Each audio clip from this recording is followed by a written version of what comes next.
Hello guys, welcome back to my channel. Reasoning में हमारा topic चल रहा है कैलेंडर। उसका टाइप 10 अभी करने वाले हैं बर्थडे रिलेटेड क्वेश्चन। सो आज का हमारा पहला क्वेश्चन है कि मिस्टर एक्स का जन्म 29 फरवरी को हुआ।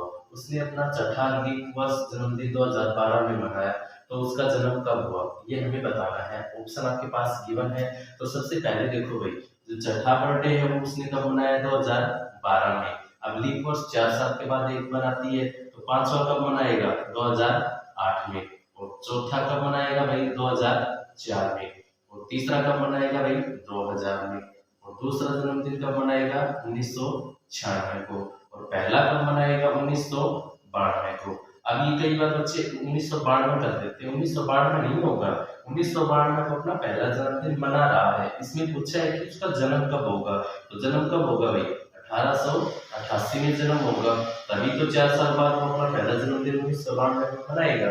ठीक है, तो आपका आंसर होगा ए। क्वेश्चन है, मोहन का जन्म 29 फरवरी को हुआ, वह अपना 7वां लीप जन्मदिन 1912 को मनाता है, तो बताओ उसका जन्म कब हुआ? तो सीधी सी बात है भाई, 7वां जन्मदिन कब मनाया उसने? 1912 में। तो छठा जन्मदिन कब मनाएगा? 1908 में। और 5वां कब मनाएगा? 1904 में। अब चौथा जन्मदिन है वो 1900 में नहीं मनाएगा। ये ध्यान रखना, यही गलती होगी आप लोगों से, क्योंकि 1900 जो सेंचुरी है वो लीप ईयर नहीं है। क्या है? ये साधारण है, क्योंकि ये 400 से पूरा पूरा डिवाइड नहीं होती है। तो चौथा जन्मदिन कब मनाएगा? 1896 को। तीसरा कब मनाएगा? 1892 को। और दूसरा कब मनाएगा? 1888 को। पहला जन्मदिन कब मनाएगा? 1884 को। तो उसका जन्म कब होगा भाई? 1880 में जन्म होगा, तब 4 साल बाद वो अपना पहला जन्मदिन 1884 में मनाएगा।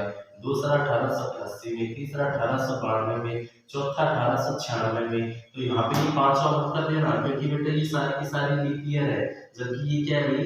सिंपल है आपके पास। ठीक है, साधारण सेंचुरी है ये, और बाकी सारे के सारे लीप ईयर है। तो ये गलती होगी आप लोगों से, ये मत करना। आपका आंसर क्या आएगा? 1888।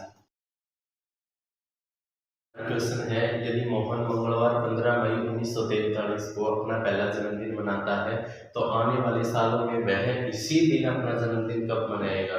जब भी इसी दिन के अगर क्वेश्चन पूछा जाए, तो यही सेम पैटर्न हम पढ़ चुके हैं। तो आपको क्या करना है कि 15 मई 1943।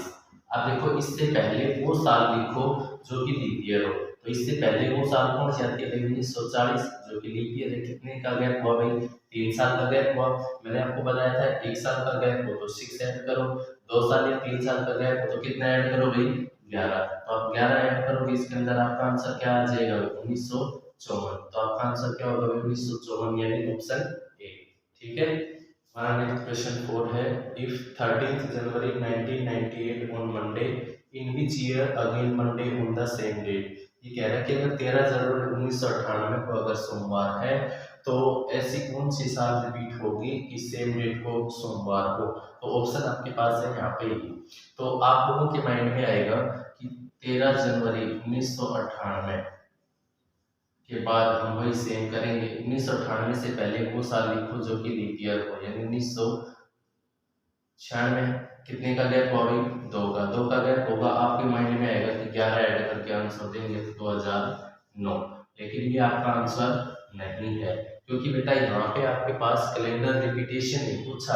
अगर कैलेंडर रिपीटेशन का क्वेश्चन होता तब तो हम आंसर इसको करेक्ट कर देते। अब यहाँ पे पूछ रहा है कि ऐसी कौन सी साल होगी कि उसकी सेम डेट को सोमवार हो, यानी मंडे हो। तो उसके अंदर उससे पहले 13 जनवरी 2004 के अंदर भी तो हम जब चेक करते हैं तो मंडे आता है, और यहाँ पे भी जब हम चेक करते हैं तो मंडे आता है। तो चाहिए साधारण साल हो चाहे लीप ईयर हो, उसमें 1 तारीख से लेके 28 तारीख तक के दिन सेम होते हैं। तो हम फर्स्ट प्रायोरिटी देंगे इसको, क्योंकि 13 जनवरी 2004 को भी तो सोमवार याद है जब हम इसको सोल्व करते हैं, और 13 जनवरी 2009 को भी सोमवार है। तो पहली प्रायोरिटी किसको देंगे? 2004 को। अगर कैलेंडर रिपीटेशन का क्वेश्चन होता तो फर्स्ट प्रायोरिटी किसको देते?